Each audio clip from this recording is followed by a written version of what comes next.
Guys, I'm Jerry Miller. Thank you kindly for joining us on the I Love CVille Show, our studio in downtown Charlottesville on Market Street. And as we start the program, like we have over the last week or so, it's time to make the donuts. We got John Vermillion in the house. John Vermillion is the president of Charlottesville Sanitary Supply, and his family business has made some donuts, as they say, for 60 consecutive years. A business launched by his mother and father, and now a business run by John and his two sons on High Street. We'll talk Charlottesville Sanitary Supply, and we'll talk, folks, what it's like to be in business in the Charlottesville, Albemarle, and Central Virginia area in 2024. How have things changed? How have they stayed the same? What are some of John's predictions of what is to come? What needs to change in the community to make it more advantageous for the small business owner? What's the fallout or the positive or the cons of a potential presidential outcome that is now very clear? A red wave we're seeing right before our eyes. So much to cover with a man that I think is a household name and becoming even more of a household name. Judah Wickhauer behind the camera, if you can go to the household name and John Vermillion.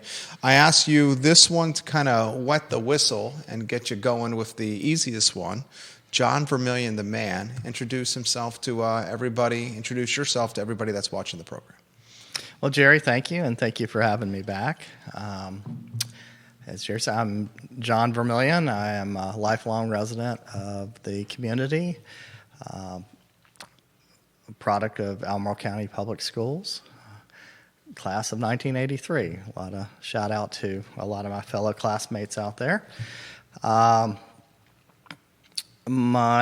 Vermillions have been in Albemarle basically since the day I was born. I was actually born in Richmond. My parents moved to Charlottesville when I was about 5 months old to start the business, and here I am. Vanessa Parco, I think I can answer her question. Does Charlottesville Sanitary Supply sell filters for HVAC units? No, we do not. I have that answer right there. I appreciate that question from the Queen of Earlysville. All right, we'll talk. I want to make this about business culture. I want to make this about Charlottesville culture, Albemarle County culture, Central Virginia culture, and what's changed, what needs to be improved upon, what is concerning to you. How about an open-ended one to start before I ask you some specific ones? How would you characterize the state of the proverbial union for Charlottesville, Virginia? That's an open-ended question for you. You can go a lot of ways with that one, John Vermillion. Yes, I can. Yes, I can. Yes, you can. You go a lot of ways.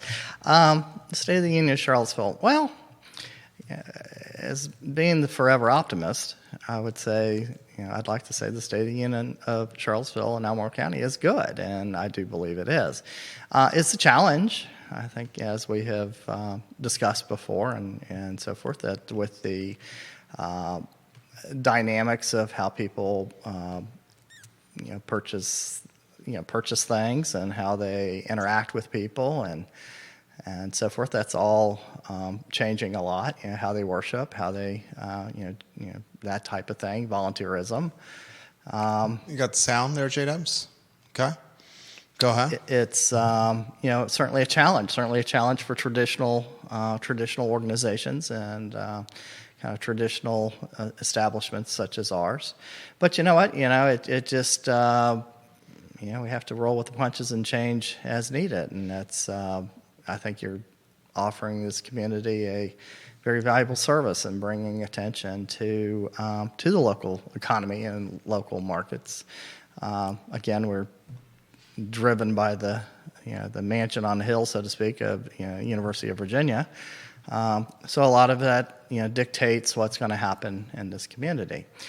So, but again, I remember forever the optimist and very thankful to be here because it is a wonderful, wonderful place to live and raise children, and we've been very blessed. We have on December 11th, Chief Mike Conscious and Commonwealth's Attorney Joe Plantania on the show. Mm-hmm. They're going to be sitting in the seat that you're in, Chief Conscious and Joe Plantania right next to you. Very curious about this one. How, in your 60 years, have you seen the downtown mall evolve for the better and for an evolution that may need improvement? In your time here, it goes from car-centric to pedestrian-driven and no cars. Talk to us about what you remember during that time. That was a very drastic move that was made. A removing cars from the downtown mall and traffic on the mall really splintered the community. I would love to hear your historical flip book of some of this. Well, first of all, I was very young when that happened, but I do, very much remember, driving down Main Street and the downtown Charlottesville at the time. My parents, Charlottesville Sanitary Supply was located on Water Street, and so traffic was, that's what we had. And then when they made the decision to create the pedestrian mall, again, I was very young, so first-hand memories of that, I know it was very controversial. And here we are, 50 plus years later, it's proven to be a great boon for the community, but it had a rough start at the time, and people were polarized with it, very much how things are today. People are very polarized with their opinions. As far as being car-centric and Charlottesville, Charlottesville's a lot of hills in Charlottesville, so walking and bicycling isn't going to necessarily be for everybody, that's for sure. So we have to keep that in mind. Trying to go to we have to get places and conduct commerce, even though a lot of the commerce is going over the phone and the computer. People still have to get places and go places. So we have to accommodate for everybody. Now, with that said, going downtown, with the houseless, as you like to say, situation, that creates a whole set of problems associated with that, and not and they're serious problems. How do you balance that? Let's face it, the merchants in this community, be it whether you're selling a service, selling a product, or you're renting building space, that's how the taxes are paid. That's how, and if people are hesitant to go somewhere and spend their money, then that's going to be a problem. And people are scared to go downtown, or we have them on High Street now. It's we have a direct route to Freebridge, and we have to be very careful. I make sure my vehicles are locked in the parking lot now, whereas years ago I didn't worry about that. And I had the first time this has ever happened to us here a couple months ago when somebody set our dumpster on fire. Really? Yeah, absolutely. Middle of the day, we look out there, and our dumpster is on fire. It's like, holy smokes! I never had that happen before. That'll cause some consternation, especially when your dumpster sitting underneath the power lines. Yeah. And right there next to the sign. Right next to traffic. Right next to traffic. So, between the folks at Fitch Services next door to me and us and our garden hoses, we got it out before the, fire department arrived. But they were there quickly. We just happened to be on top of it. But so, that's, somebody came along and I assume flicked a cigarette into our dumpster and set it on fire. You mentioned Freebridge. Two pieces of news from there. A promenade created by Albemarle County, where it's how would you basically characterize what Albemarle County is trying to do here? They had a photo op with all the supervisors there except for Nad Galloway and I believe Mike Pruitt. But Supervisor Lepisto Kirtley, Malik, McKeel, and Andrews were there. They've closed off a portion pretty darn close to you. Mm-hmm. Oh yeah, that's the original. That was the original River Road. I mean, that was the original Freebridge Road, or Route 20 North. Was that what do they call it? Freebridge Lane now or something like that. You're choosing your words carefully, John.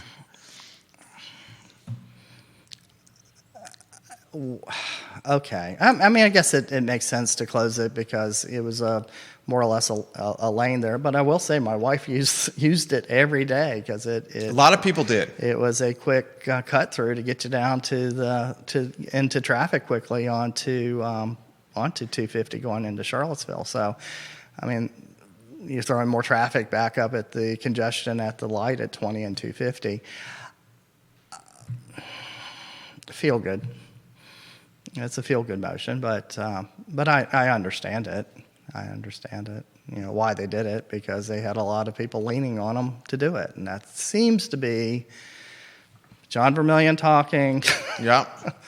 Hold our fingers in the air and let's see which way the political winds are blowing and who is being the loudest about wanting to do things. So, Kate Charles watching the program, Lindsay Liu, Kelly Wiley, Georgia Gilmer, Mayor McIntyre, Bill McChesney, Kyle Irvin from the CPD. We appreciate you very much, Kyle. Thank you for watching the show. You also mentioned that Freebridge area, and I've noticed this, we've all noticed this, close to the river is a, would you call it an encampment? Where just as good a term as any. Yeah. They call it an encampment. And, sure. and you know, I walk the Rivanna Trail from time to time, and I see it. You're braver than I am. Well, that was what I was going to ask you about. It's done during the day. It's done with our head on a swivel. It's done with some hesitation with the boys, with our sons. Has that always been the case by the Rivanna River that you can remember? Because you got a pretty good vantage point there. No, that's a recent phenomenon. You know, recent phenomenon being the last 20 years. So no, you never thought of that. You never ran into houseless, as you like to say, down there. You felt safe and comfortable to walk anywhere. But nowadays, you know, Dardentown Park, which I don't live that far from there as well. Yeah, I wouldn't go to any park after dark unless, this is probably not politically correct, but make sure you have your concealed carry permit. Yeah. You know, so it's just looking out for yourself and family. Right. I just find it interesting with how we're trying to navigate all this. You know, from my standpoint, it's about, like I say on the show often, a hand up instead of a hand out. And there seems to be a lot of handouts that are going around lately. And that's me talking there. What did you make of how the community responded post-election? Anywhere you want to go on that topic?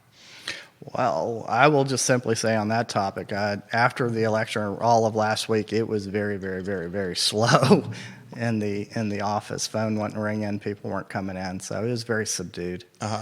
Very subdued.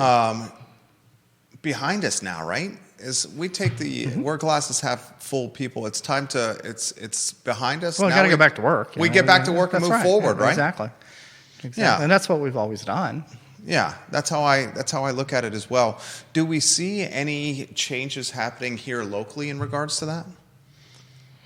How do you mean? As far as anything from the election, I talked on earlier this week that I am concerned about the remodeling and development field, the real estate line of work when it applies to remodeling and development, because I know a good portion of that workforce is migrant. And then a report comes out yesterday that the National Home Builders Association, 37% of those on job sites when it comes to remodeling or home building are potentially in the crosshairs of what could be immigration reform. And this is happening at a time when real estate is in a slow period because mortgage interest rates are extremely high. And folks are sitting on their homes longer. A lot of folks secured 2%, 3% refinance loans or new loans during the pandemic and just aren't moving them. So there's a lot of headwinds we're seeing in the real estate industry. I'm just curious to see what you see as a business owner, as a guy that, you know, you and I have a lot of similarities in that we have to see ahead of where things are going. From your point, prediction-wise, or seeing ahead of what's going, what do you see coming down the pipeline for the community? Well, yeah, all those are very, very valid points. In the big picture, something has to be done in terms of these folks are here. They can't ship all of them out. I'm not going down that road. I think the best thing to do is come up with a plan to get these folks legal. Because that is, in terms of laborers, they're that's what makes up the laborers, construction laborers. Some of my customers who are in pool renovation business and that type of business, that they rely on Hispanic labor, and because they come to work and they do their job and do it well. I don't know what the answer is that other, from native-born population. Honestly, I don't think they're going to do the work. That's just, again, me. Yeah. For various reasons, just the culture and how people have been raised. Yes, will labor costs go up? I'm sure they will. Will our other costs go down, though, associated with the new, with the new administration coming in, being a little more energy friendly for, carbon-based fuels? Let's face it, the world runs on diesel fuel. It absolutely runs on diesel fuel, from harvesting crops to either railroad or trucking or something. Everything is moved with on diesel fuel, and then gasoline a close second in terms of that. And in my opinion, inflation started when the cost of fuel just went through the roof, and the cost of fuel is built into every commodity and every product I know that I sell. I get fuel surcharges on all the invoices that I have to pay for. That's an additional cost on top of the production cost. So it's a very ugly double-edged sword that has to be dealt with. But if we can get our transportation costs down and production costs down, then hopefully that'll balance out. What the help balance at some what the labor costs are going to be. Labor costs has always been high, and it's just going to go higher. I'm worried about that. I don't see that changing. Here I'm approaching the end of my career, whereas you and Judah and my sons and folks like you, y'all are smack dab right in the middle of it, and it's certainly going to impact you and your generation more so than mine. But with that said, fixed incomes, when people retire, they're on fixed income. So it's a very, very worrying concern. How do you deal with that? I don't know. There are hopefully smarter people than I that can figure that out. But politics is a funny creature, and I'm sorry, it's so polarizing. I was having a conversation today with Jerry Ratcliffe, and there was a time, John, where we could sit down over breakfast, say Tip Top restaurant. Mm-hmm. We have a conversation about politics, and that conversation could be a table full of men and women that had completely different opinions. And we could disagree, but we could agree to disagree, and we can go back to eating our grits and our scrambled eggs and our coffee, and then changing the topic to something else. It seems so much more divisive now when it comes to politics. Either, it's almost as Judah said, tribalism. Either you're in the tribe, you're not in the tribe. Mm-hmm. I find that unfortunate. I absolutely agree with you, Jerry. Now, with me, I relish conversations with people that think, maybe think a little different than I do on the political spectrum. But I respect what they say, and if they respect what I say, that's great. If they don't, that's on them. But I have no problem getting into those conversations. It's zealots on both sides are dangerous, and they always have been through the course of history. So you have them, and now with communication being what they are, everybody has a microphone, like us, one in front of you, and to make their opinion known, right or wrongly. That's just the way it is. So. Mike Aller's giving you some props. right now. He's watching the program. Logan Wells Colelo, thank you for watching the show. This comment comes in from Deep Throat. Be careful with the NHB, National Association of Home Builder numbers. He says, are shills for the industry and like to play hide the ball. 37% of immigrant does not mean 37% of illegal immigrants, so keep that in mind, Jerry. He also says, also the number of people employed in the U.S. in construction of residential buildings is under 1% of the total labor force. Pay enough, train well, and we can have plenty of labor for all of this. That's a good comment. George Gilmer says, we used the Rivanna Trail in the beginning, but in recent years we haven't because it's too crowded and recently due to safety concerns. Other comments coming in, which I will get to and read to you in a matter of moments, including from Vanessa Parkhill in a matter of moments as well. This one has come for John that I think applies to what we're talking about. Does he feel leadership in the Charlottesville community is best suited for leading the community? Ooh. I mean, people look at you, they're watching the show. I mean, you've been running a family business that's iconic. And it's clear from the first time you were on to this time and the feedback that I'm seeing on content on social media with you, that you're beloved and seen as a leader in the community. So with those hats... Yeah. Come questions like... Well, I'm overwhelmed and I'm humbled, and thank you, everybody, for that. It is very much appreciated. Okay, no. I don't see any strong leaders that don't have an agenda that they're pushing, and again, polarizing agendas. Now, I will freely admit, 20 years ago, 10 years ago, I was on top of everything political. I knew who was supervisors, what districts they were in. I made it a point of knowing them, especially when I was on the fire company board, to know these people. Today, not so much, and mainly because I'm sorry to say, I've become jaded and just try not to have a dog in that fight much anymore, because I just get disappointed. Did you ever consider running for anything? I'm sure you were asked. Nobody has ever asked me in an official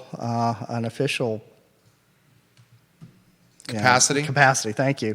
I've got too many skeletons in my closet, Jerry. I would not. As do most politicians in today's era. And the way the media and press are, and you get on somebody's bad side, I would not drag my family through that, or I don't know.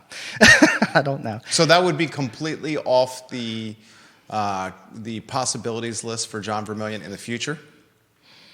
Because I think you'd be a hell of it. You're in the Ravenna district of Albemarle County. B represents your supervisor. District. Mm-hmm. Yeah, so she's in her second term right now. You would never do that? Well, the other thing too is my wife and I are planning to downsize, and we may be moving out of the Ravenna district anyway. Maybe once I settle wherever I'm going to be. And maybe people don't know me as well. It may be, it's funny. I was a politics major in my very short college career. So politics is always... Was that George Mason? I went to George Mason. Okay. Politics has always fascinated me. Same with me. And I don't know. It caught me off guard with that one, Jerry. To be quite honest with you. You know, something else that resonated with me from our first interview was you said you live in the Ravenna district. You mentioned already on the show, close to Dardentown Park. You have some acreage. You mentioned in the last time you were on the show, if it was today's real estate market, we would not be able to afford the house and land that we have now in Albemarle County.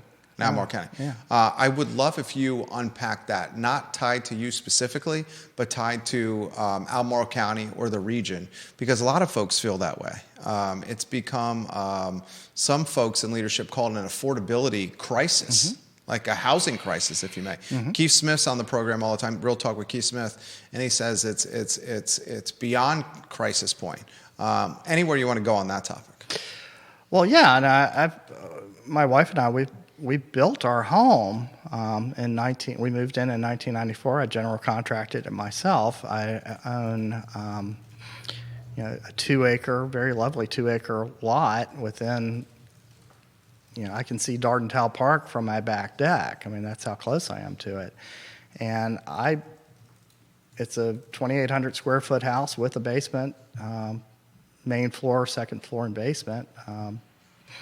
I built that house with counting what I paid for the land. Now, be it was family land that I bought it, so we got it at a little bit of a discount, not much. But I had $175,000 that I built that house for in 1994. Our neighbor, house right down the street, smaller house than mine, not as nice of a lot, not as nice of a view, just sold for $1 million. $1 million for $150,000 house. That was older. It's older than mine, so I know that's probably what they were able to build it for. So, with that said, you're full. I shouldn't say full. Excuse me. You have to think long and hard about, because you can kind of get an idea where our property taxes are going to go. My mother, who is sitting on a much larger parcel than me, she just lost. Albemarle County took away her land use designation on her land. Explain that in layman's terms for the viewers and listeners. Land use is where the taxes are basically delayed payment. They're subject to rollback tax. So in the way I understand it, land use is based on agricultural situation, and with my parents, their land was in land use based on forestry, and it allowed them to be able to afford to keep the land and keep the taxes under control. Well, Albemarle County, and it wasn't explained to me very well. I did approach a couple of the board of supervisors about it, and they're very nice, but I got the impression they didn't understand really why it got rolled back. Everybody's quick to blame something else and somebody else controlling it. So, it comes from regulations that came down from the state. I don't know if I'm buying that or not. I think it's just a matter they didn't like land use designations anymore, and they're just taking it away from people so they can get the money. That's my cynical take. And I don't think I'm too far off. Okay. And that's just my take on it. So, now we have all these multi-million-dollar properties on modest homes. They're nice homes, they're nice middle-class homes, but now they're multi-million-dollar properties. You can see where the tax rate's going to go. And so they're either going to price us off our land or tax us off our land. I think we're on that take. I'm in agreement with you. And John Blair, I'll get to your comments in a matter of moments. Viewers and listeners that are leaving comments, we'll get to you in about 3 minutes with your comments. I want to respond to what John Vermillion just said. I have said on the show that taxes on rooftops, real estate, is one of the most gentrifying elements of living in Charlottesville or Albemarle County. And it's not just taxes on rooftops that are happening real estate. If folks had any idea, you're in the city, I'm in the city with our businesses, how we're expected to pay our business taxes, they would be shocked.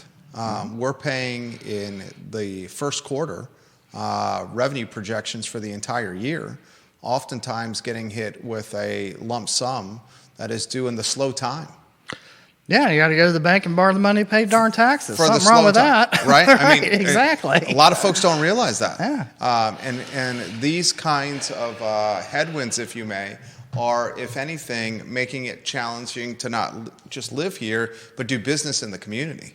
Well, exactly. It translates into the cost of what I have to sell my products for. We should go down this road. I mean, my CPA tells me you have to get this amount of percentage for the goods that you're selling before I can even afford to unlock the door. That's just to cover the overhead of operating the business, and between Charlottesville and Albemarle taxes and labor cost, and put in there inflated goods cost. I'm worried about. I mean, it's hard enough to be competitive now, especially going. I'm trying to phrase this correctly. In a market that's not just local anymore, in order for us to survive, the e-commerce site that we launched with your help, I appreciate that, our Amazon page that we've launched. And I can't go head to head with these folks selling toilet paper. That's for doggone sure, because I've got to sell it for, to cover the cost. So that factors into everything. That factors everything into the community that makes the community unaffordable to the average person. Comments for you. This is from Ginny Who on Twitter. We would not be able to afford our house either. We purchased it in 2001. Our eldest will be graduating from college and said there is no way she could afford to come back here and live. John's wife actually was one of her preschool teachers. Ginny, who watching the program right now, no idea that your wife was in education. Mm-hmm. I'm sure there's some conversation around the dinner table or the household as it applies to schools locally and how they may have changed or not changed. And that could be a good piggyback to what John Blair is asking on LinkedIn. He lives in the Samuel Miller district of Albemarle County. He says, I would love to hear John Vermillion's thoughts on how high school football has changed or collapsed in the city. I'm sure he and you can recall when Charlottesville's Friday night lights were like every other localities. If you've been to a CHS football game in the past couple of years, the home side attendance does not match the total crowd at some games, and total crowd of some at JV games in Louisa or the Shenandoah Valley. That's a loss for the community. It hurts the city, in my opinion. I can piggyback on that and highlight the First Night Virginia, the family-friendly New Year's Eve celebration that's gone. The fireworks celebration at McIntyre Park for the 4th of July, that's gone. We talked about the Dogwood Parade not being what it used to be. In the previous show, we talked volunteerism on the show. So you have multiple community members talking to you about a topic that gets back to, I guess, community and the vibrancy of the community not being maybe what it once was. I've been here 24 years, and I've seen that firsthand. You've been here 60 years. I'm curious of your thoughts on that. No, absolutely. I mean, if a community, kind of random thoughts here, but if a community gets to the point where the folks that have been here are struggling to maintain just keep what they have, and they're working their tails off to be able to generate enough revenue, again, to keep what they have, how are they going to have time to volunteer at the volunteer fire company or, you caught me off guard a little bit with the high school stuff because I've been so out of that realm. I mean, my youngest son graduated from Monticello High School in 2015. So I haven't looked back. The education, Albemarle County schools,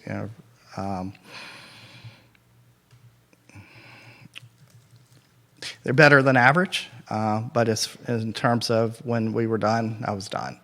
So we really haven't looked back on that. So I can't really talk to the culture of that. But if that's what's going on, the high school football teams and just not getting the traction or fan support from the community and the stands are empty, that's horrible because the surrounding communities, like you mentioned, Louisa, I listened to your program the other day talking about the Louisa Lions and the caged lion and all that. I've been to that stadium. I mean, that rivals some junior colleges in terms of their enthusiasm down there.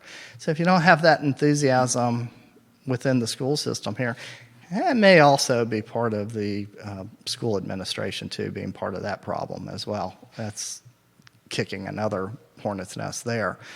But no, all is not right in Charlottesville, Albemarle. That's for sure. Now, here's the thing. One other thing.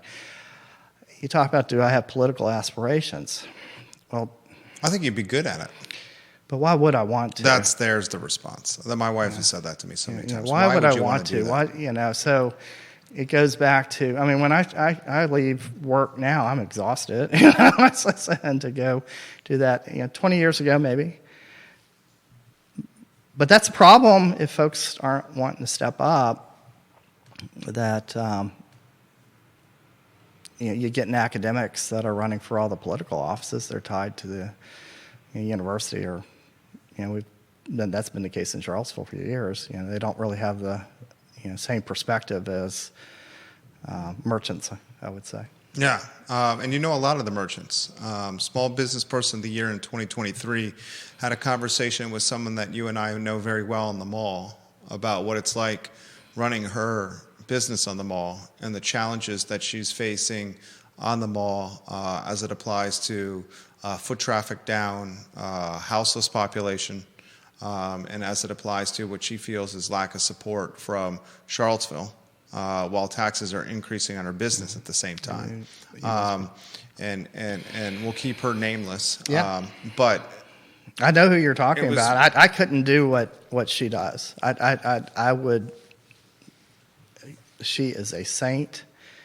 Her family is a saint. Known them for many, many years. She works so hard, and she has to deal with washing out the vestibule to her business every morning because somebody's camped out in there and they've defecated, and it's just in the city doesn't give her. They don't care. That's the conversation, and this is what I ask. This is what I'm wondering here: Are we causing it or building it ourselves? We're having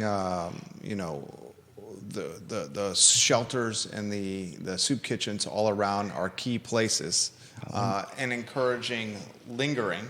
Well, when you put out the welcome sign. That's right. Okay, so that's kind of what I'm wondering here.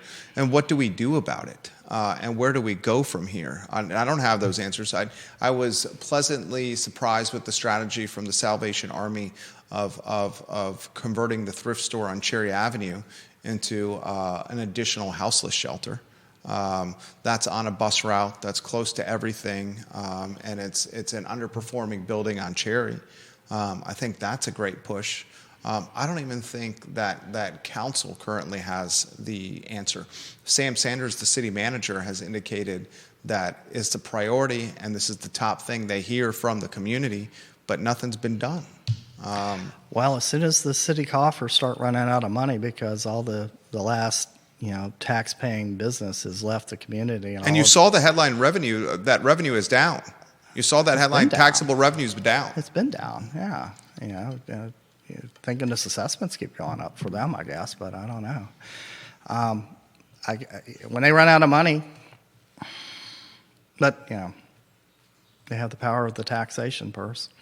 Rena Hochhaj watching the program. Her family, restaurateurs of talented proportions, watching the show as we speak.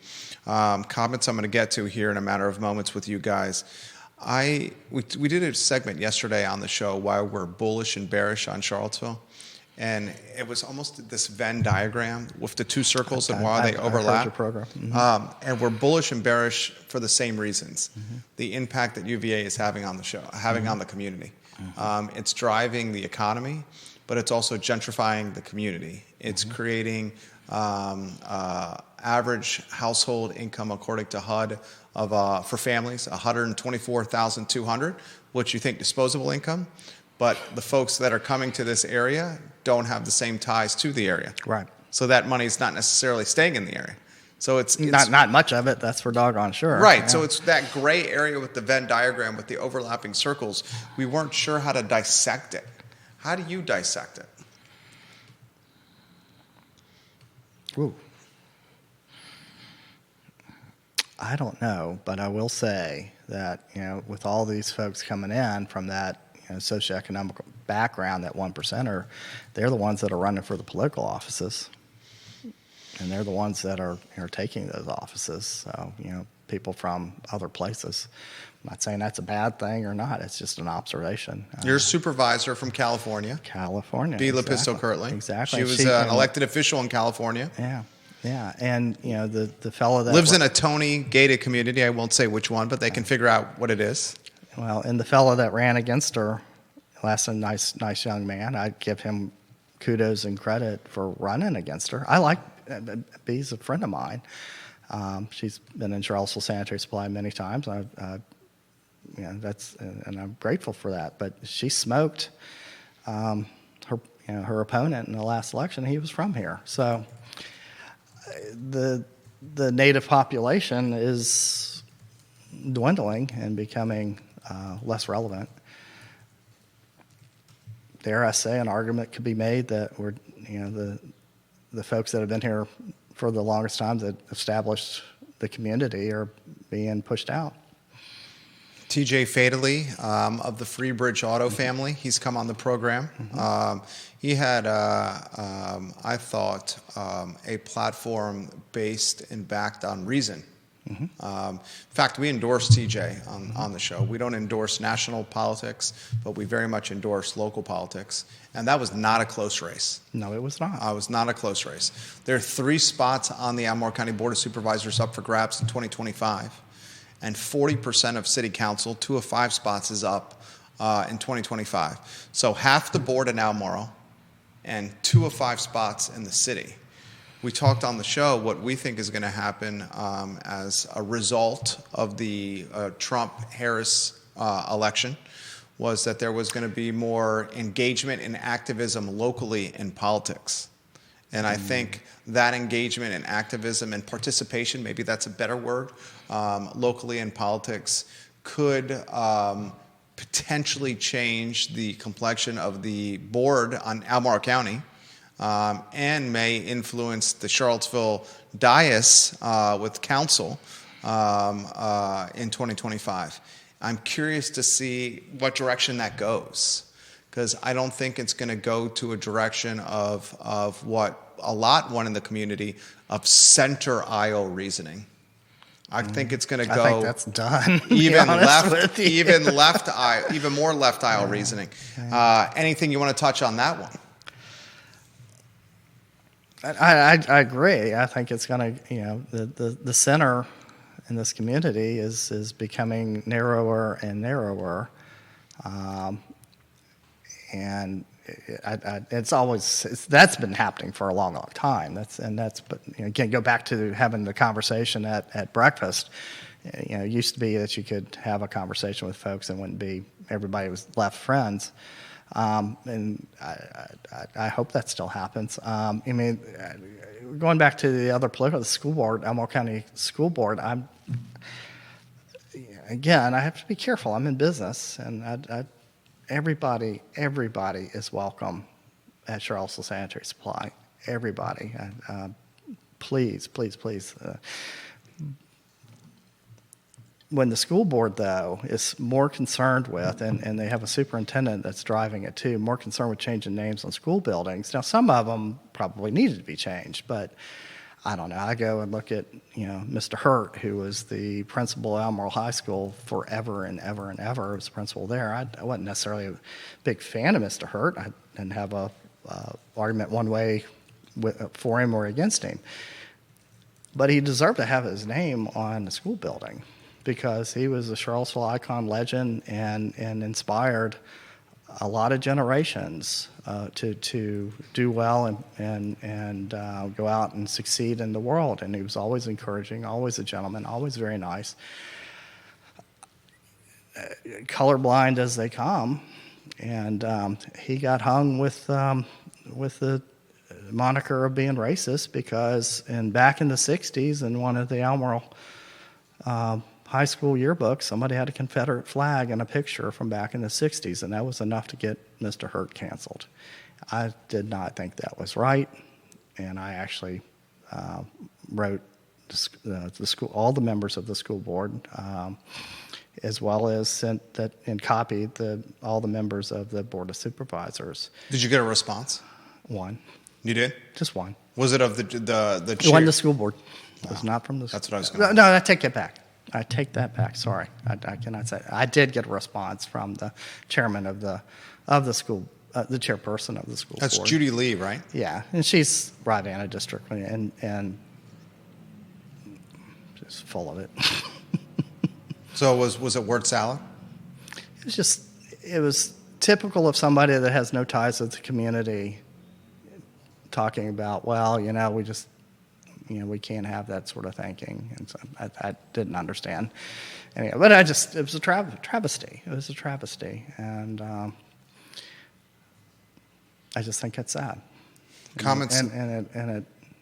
I think it's very sad. And I think it's very telling of we're being pushed out. Comments coming in for you. This one, you're doing a good job here. Interesting point about taxes. Left hand gesticulating about affordability. Right hand raises taxes to pay for all the manner of the pomp and circumstance, making it less affordable to live here. Are they really unable to see the connection? That's a point we've been trying to make on the show. Also, this amazing that people who actually have to deal with the city leadership, city staff's lack of responsiveness and accountability, crime, disorder, can cite example after example of how unsupported they are. And then a cloud of folks with big ties to UVA's academic hierarchy and pay are saying everything is great. Let me continue voting and moving forward. Kind of the point that you're making here. This from Twitter with Ginny. I would love to hear John's thoughts on changes in volunteerism. Over the past few months, I've stepped down from several of my positions, not because I don't still want to help our youth, but because of the power-hungry attitudes of some adults who make it so that it's not mentally healthy to participate. I never did it for awards or recognition, but I do expect to be treated with respect and decency. A lot of comments coming in here for you, John. Anywhere you want to go on any of that? Well, I think that's just sad as well, to be, you volunteer out of the goodness of your heart to want to do for the community or whatever organization, and then you're getting, derided by power-hungry. I don't. That makes no sense to me. That makes no sense to me. But they beat you down. They beat you down, and you can only take but so much. And I get it. This from someone with deep ties to the business community. Local leaders out of touch with commerce and the average family and the headwinds that small businesses are facing for so many reasons. If you work for a government entity or don't actually run your own business, you have no clue what business owners face and real budgeting struggles. Something that is lost a lot in the local median income of $124,000 or so. Many newcomers and locals have a balance sheet that produce cash flow well in excess of the reported $124,000 family household income. I bet the average cash flow is more of $175,000 plus per household, but the 124 hits the 1040. That's a hell of a comment right there. That was a fantastic comment. I will not utilize your name because you asked for Facebook message anonymity. That's a hell of a comment.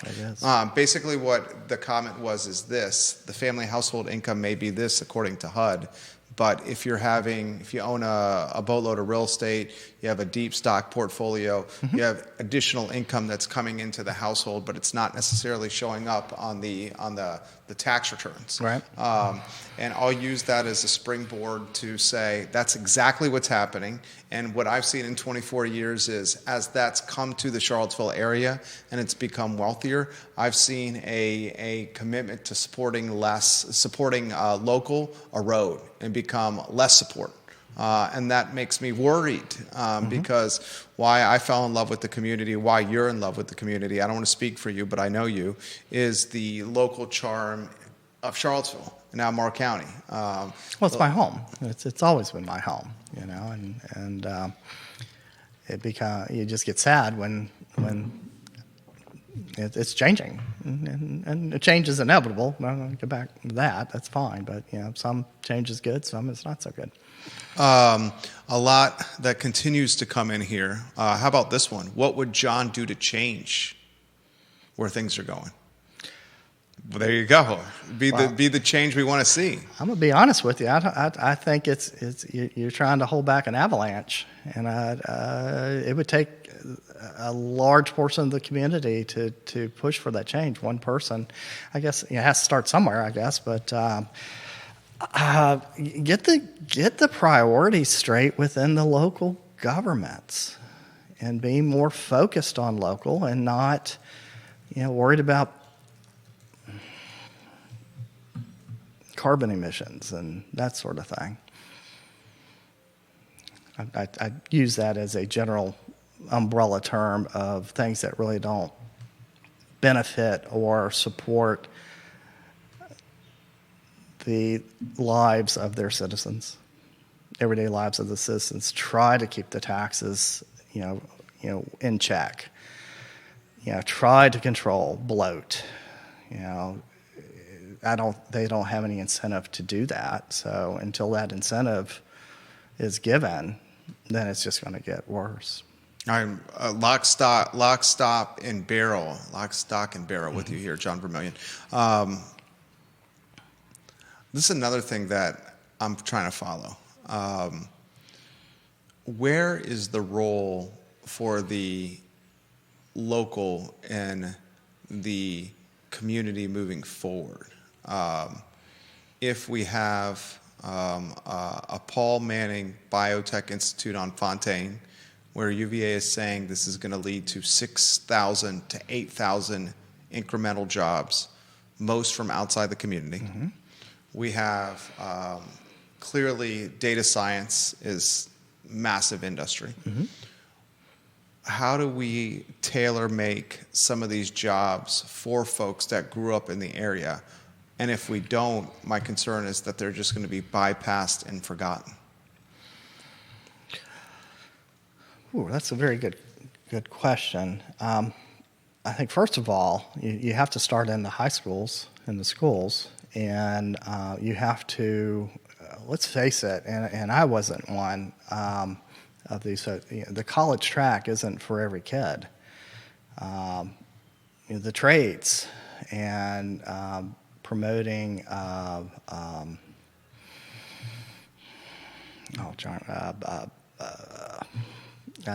drawing a blank, but having these companies sponsor programs within the school system and with the technical education system of developing a skill set base for the kids that are coming along that are graduating, so they can channel and go to work in these facilities. They're bright kids, but not everybody is suited to go to UVA or Virginia Tech or even JMU. They're just not. They're not wired that way. And but find help in the schools. Let's find that vocational path. So these people coming along, the folks coming along, can be able to go to work in these places and make a livable wage to be able to stay within the community. The other thing too, though, is there's not enough housing in this community. What's your stance on creating more housing as it applies to infrastructure? Well, I'm a big proponent of private property, and it's your property. You do what you see fit. Property rights. Property rights, Okay. Exactly. And Albemarle County, they will shut you down over nothing. What's that mean? What's that mean? Shut you down over nothing? I'm talking about just how long it takes to get in. If you don't have the zoning, if you need to be zoned a certain way for density building and stuff like that, to keep these costs down on these developments for these developers. If they can't make money because the what's put on them, the proffers that they have to put up, infrastructure and building the infrastructure. Building infrastructure is the role of government. That's where government comes to play, building the sewer systems, the water systems, and so forth. Don't put it on the backs of the developer, because they just got to pass that cost along to whoever they're trying to sell their houses to. And when it comes to that, it's the 1%ers are going to be the only ones that can do that. So, stop that. Let's get that under control. And be pro development. That doesn't mean you got to go and bulldoze every vacant piece of land or tear mountaintops off. There's a balance there, and it can be found. Let's face it. I grew up in a home that was built in 1732. People ask, "Is it on the National Register or whatever?" I said, "No, it is not." This is your mom's house currently? Yes. Okay. And they say, "Well, it should be," or whatever. So, well, no. And the reason being is, if you go onto those registers, you have to do what they tell you to do within the guidelines, and that's usurpation of private property rights. My mother's home is a 9,000 square foot frame house that everything needs to be painted. Painting never stops. It's just constantly going. But that private landowners or homeowners, they're the best stewards of their property than the government. And tell them. So folks are responsible, for their property and will maintain their property because they're proud of it. But when you take that pride away, then that's when you see stuff start going down. Deterioration. Yeah. This But yeah, I grew up in at the oldest frame house in Albemarle County. Oldest frame house in Albemarle County. That's a good trivia question. This question: do you get answers when you have questions when interacting with government officials? And the commenter says, "I found that the city government is very secretive and refuses to answer even simple questions."